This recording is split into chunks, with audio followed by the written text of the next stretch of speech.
यहां अहमदाबाद में लोग जमीन खरीद नहीं रहे हैं और कश्मीर में जमीन खरीदने की बात हो रही है।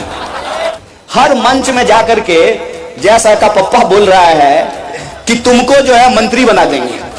अरे भाई कितना मंत्री बना दोगे? अव्वल तो सरकार आएगी तब ना मंत्री बनाओगे, बिना सरकार आए मंत्री बना दोगे। गुजरात की सरकार बीसीसीआई थोड़ी है कि अपने बेटा को सेक्रेटरी बना दोगे।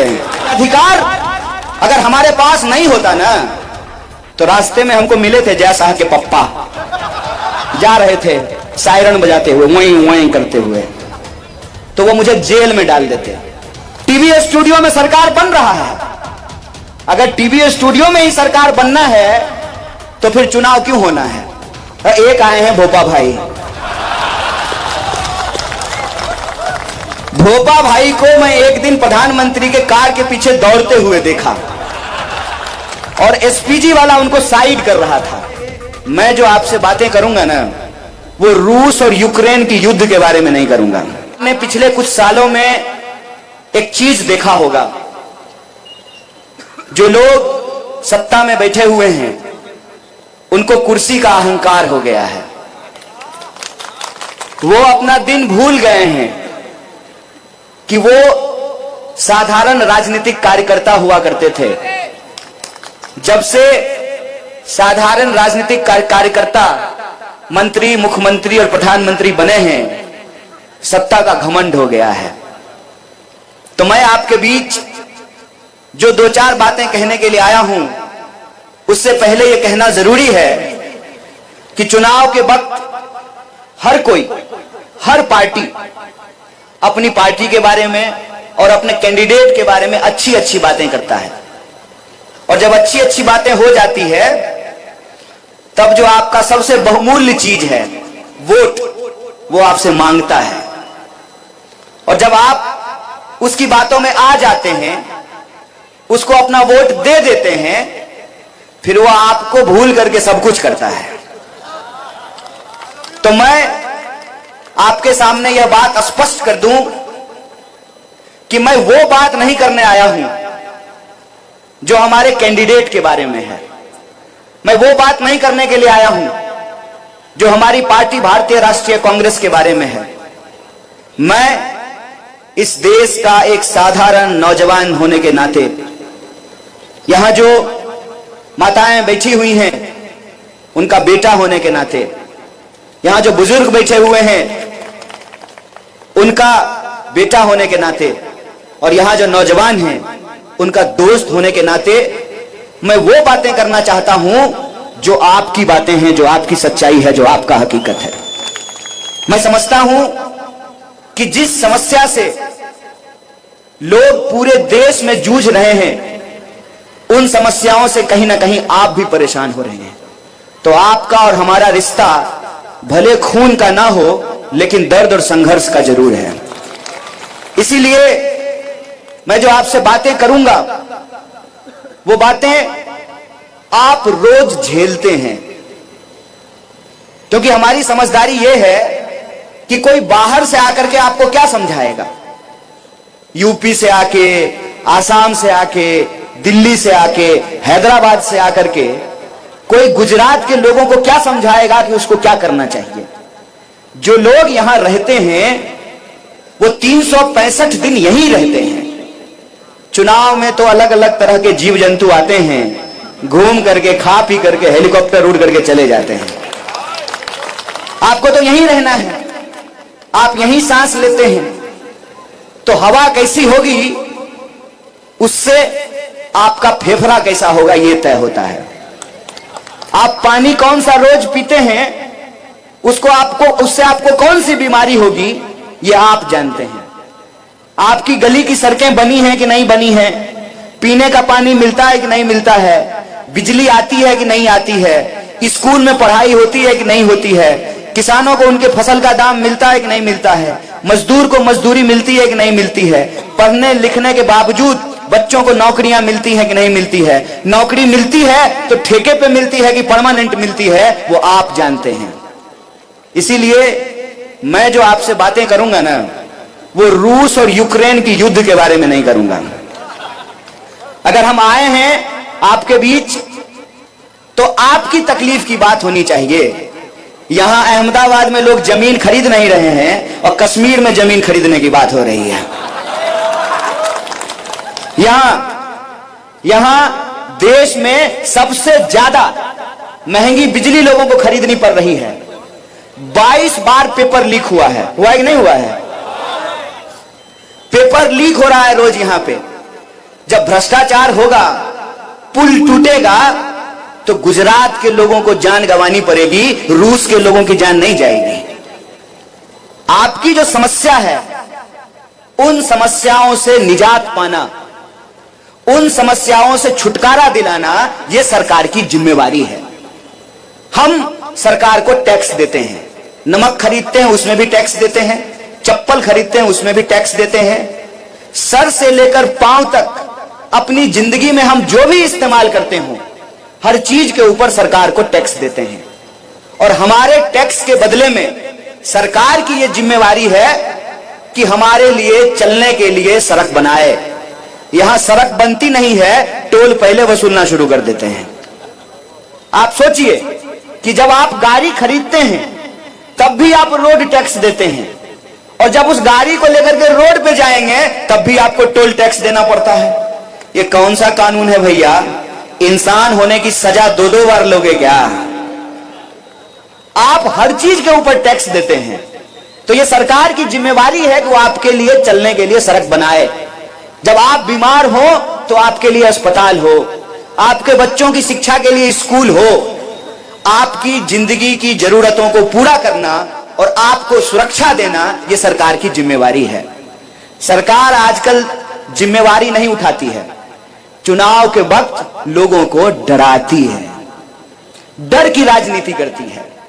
चुनाव के वक्त लोगों को उनके पहचान के आधार पर लड़ाती है। चुनाव के वक्त जो लोगों के सवाल हैं, रोजी रोटी, कपड़ा, मकान, शिक्षा, स्वास्थ्य, सड़क, बिजली, पानी, इन चीजों को छोड़ करके दुनिया भर की बात करती है। हमको आपको इस बात पे विचार करना पड़ेगा कि वो कौन सी ऐसी ताकत है, वो कौन सी ऐसी शक्ति है जिसके चलते गृह मंत्री को कल्लोल में आकर के सभा करना पड़ता है। वो कौन सी ऐसी शक्ति है कि 5 साल में एक बार हमारे गांव में हेलीकॉप्टर दिख जाता है ऊपर से चलते हुए। वो ताकत है डॉक्टर बाबा साहब भीमराव अंबेडकर का दिया हुआ संविधान। और इस संविधान के चलते, इस संविधान ने आपको एक ताकत दी है कि हेलीकॉप्टर पर उड़ने वाला का भी वोट एक, अब पैदल चलने वाला का भी वोट, तिलक लगाने वाला का भी वोट, और टोपी पहनने वाला का भी वोट, महिला का वोट, पुरुष का वोट, फॉर्च्यूनर पर चलने वाले का, साइकिल पर चलने वाले का। ये अगर वोट का अधिकार नहीं होता ना, तो कोई भी आपके बीच नहीं आता। अगर राजा का बेटा राजा बनता रहता तो चुनाव नहीं होते। और चुनाव 5 साल में इसलिए होता है कि आप ये तय कर सकें कि सरकार 5 साल में क्या काम की है। और अगर सरकार ने काम नहीं किया है तो आप सरकार को बदल दें। रोटी को 5 मिनट क्या अम्मा तवा पे छोड़ देंगे तो क्या होगा? 27 साल से आप लोग रोटी छोड़ दिए हैं, पलट ही नहीं रहे हैं। और उसी का नतीजा है कि सत्ता का अहंकार पैदा हो गया है। वो ये भूल गए हैं कि लोकतंत्र में सरकार चुनने का अधिकार जनता को होता है। टीवी स्टूडियो में सरकार नहीं बनता है। टीवी स्टूडियो में सरकार बन रहा है। अगर टीवी स्टूडियो में ही सरकार बनना है तो फिर चुनाव क्यों होना है? क्यों चुनाव होता है? आप देखिए, बार बार आपके मोबाइल में एक मैसेज आ रहा है कि भाजपा जीत रही है।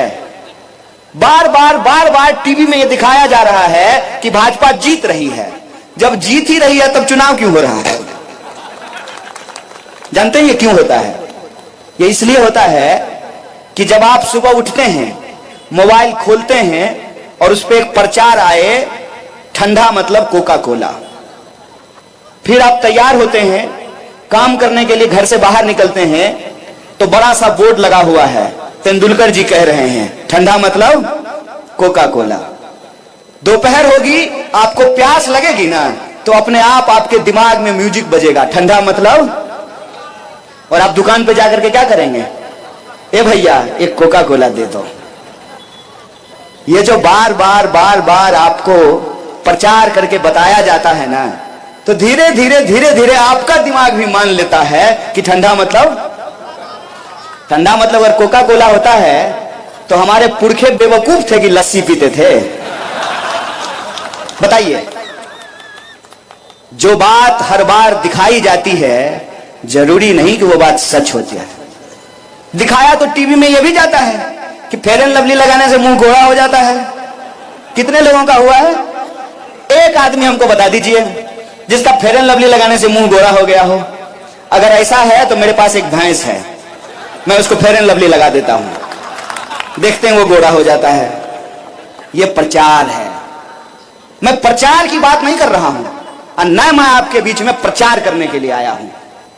मैं आपके बीच में आपके वोट का जो अधिकार है ना, मैं प्रचार के नहीं आपके अधिकार की बात करने के लिए आया हूं। और यह अधिकार अगर हमारे पास नहीं होता ना, तो रास्ते में हमको मिले थे जय शाह के पप्पा, जा रहे थे सायरन बजाते हुए, वहीं वहीं करते हुए, तो वो मुझे जेल में डाल देते। पता है उनके आंख में आंख डाल करके सवाल क्यों पूछते हैं? क्योंकि ये संविधान जितना इस देश के गृह मंत्री को अधिकार देता है, उतना ही अधिकार इस देश के किसान के बेटे को देता है कि सत्ता से आंख में आंख डाल करके सवाल पूछे कि बताओ 27 साल से सरकार चला रहे हो, अब भी लोगों को डरा रहे हो। 2022 में चुनाव हो रहा है, 2002 का गाना क्यों बजा रहे हो? क्यों 2002 का गाना बजा रहे हो? इसलिए बजा रहे हो ना, 2022 में 2002 का गाना इसलिए बजाया जा रहा है ताकि कोरोना की बात भूल जाए। यह गाना इसलिए बज रहा है ताकि कोरोना की बात नहीं हो, ताकि लोग ये सवाल नहीं पूछें कि कोरोना में गुजरात के अंदर 4 लाख लोगों को अपनी जान गंवानी पड़ी, कौन है इसके लिए जिम्मेवार? आपको हम टैक्स दे रहे हैं ना, हर चीज पे टैक्स दे रहे हैं। आपको हम टैक्स दे रहे हैं तो हमको ऑक्सीजन का सिलेंडर क्यों नहीं मिल रहा है? अहमदाबाद के सिविल अस्पताल में जब लोग तड़प रहे थे तो उनको ऑक्सीजन का सिलेंडर क्यों नहीं मिल रहा था?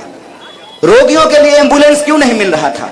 और जिनकी दर्दनाक मौतें हुई उनको कब्रिस्तान और शमशान में जगह क्यों नहीं मिल रहा था? कौन लेगा इसकी जिम्मेवारी? कोई तो होगा इसके लिए जिम्मेवार, और उसकी जिम्मेवारी नहीं तय की जा सके, इसीलिए क्या किया गया है, नई बोतल में पुराना शराब परोसा गया है। एक सवाल आप हमको पूछ करके बताइएगा, अपने मन में भी सोचिएगा कि 3 मुख्यमंत्री बदल दिए गए। साहब, मुख्यमंत्री ऐसे बदलते हैं जैसे लोग शर्ट बदलता है। यह प्रश्न पूछा जाना चाहिए ना कि आनंदीबेन पटेल अच्छी मुख्यमंत्री थी कि नहीं? किसी भी भाजपा के कार्यकर्ता को बुला करके पूछिएगा, आएगा ना वोट मांगने के लिए, कहिएगा ए भाई इधर आ जाओ, बैठो, चाय पियो, आओ हम भी चाय पर चर्चा करते हैं। बताओ कि आनंदीबेन पटेल को मुख्यमंत्री पद से क्यों हटा दिया? खराब थी, अच्छा काम नहीं कर रही थी। अगर अच्छा काम नहीं कर रही थी तो राज्यपाल क्यों बना दिए? क्यों बनाया राज्यपाल? और अच्छा काम कर रही थी तो हटा क्यों दिए? रूपानी जी को मुख्यमंत्री क्यों बनाए? अगर अच्छा काम कर रहे थे तो हटाया क्यों? और अगर बुरा काम कर रहे थे तो पार्टी से निकाला क्यों नहीं? सिर्फ एमएलए का टिकट क्यों काटा? पार्टी से बाहर कर देते। एक आए हैं भोपा भाई। भोपा भाई को मैं एक दिन प्रधानमंत्री के कार के पीछे दौड़ते हुए देखा और एसपीजी वाला उनको साइड कर रहा था। अहमदाबाद जब मैं आया तो मैं भाजपा का पोस्टर देख रहा था, पोस्टर में भी उनको साइड कर दिया गया है। आप बताइए, गुजरात के मुख्यमंत्री का क्या नाम है? याद है ना कि भूल गए? नरेंद्र मोदी देश के प्रधानमंत्री हैं, गुजरात के मुख्यमंत्री नहीं हैं। गुजरात के मुख्यमंत्री का नाम है भूपेंद्र पटेल। यह अदला बदली क्यों हो रहा है? यह अदला बदली इसलिए हो रहा है ना कि आप तय ही नहीं कर सकें कि गुजरात में जो भ्रष्टाचार पैदा हुआ है, जिसके चलते मोरबी की दर्दनाक हादसा हुई है, 22 बार पेपर लीक हुए हैं, किसानों को आत्महत्या करनी पड़ रही है, 45 साल में सबसे ज्यादा बेरोजगारी है, जीएसटी और नोटबंदी के चलते छोटे व्यापारियों को नुकसान हुआ है, इसकी जिम्मेवारी न तय की जा सके। इसीलिए अदला बदली हो रही है ताकि यह झूठ बोला जा सके। हर मंच में जाकर के जैसा का पप्पा बोल रहा है कि तुमको जो है मंत्री बना देंगे। अरे भाई, कितना मंत्री बना दोगे? अव्वल तो सरकार आएगी तब ना मंत्री बनाओगे, बिना सरकार आए मंत्री बना दोगे। गुजरात की सरकार बीसीसीआई थोड़ी है कि अपने बेटा को सेक्रेटरी बना दोगे। जनता वोट देगी तब ना, बहुमत आएगा तब ना, सरकार बनेगी तब ना। हर एमएलए को जाकर के, अभी वो एमएलए हुआ भी नहीं है, मंच में जाके कह रहे हैं कि इसको वोट दीजिए तो हम इसको जो है मंत्री बना देंगे। अरे भाई, ये बताओ ना कि घड़ी बनाने वाली कंपनी को पुल बनाने का ठेका क्यों दिया? ये बताओ कि प्रश्न पत्र लीक कैसे हो रहा है? ये बताओ कि किसानों को उनके फसल का दाम क्यों नहीं मिल रहा है?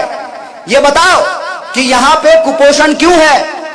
ये बताओ कि नौजवानों को रोजगार क्यों नहीं मिल रहा है? अव्वल तो ये बताओ कि 400 का सिलेंडर 1000 रुपए में क्यों बिक रहा है? खबरों में बने रहने के लिए फोरम 4 को सब्सक्राइब करें और नोटिफिकेशन पाने के लिए बेल आइकन दबाएं।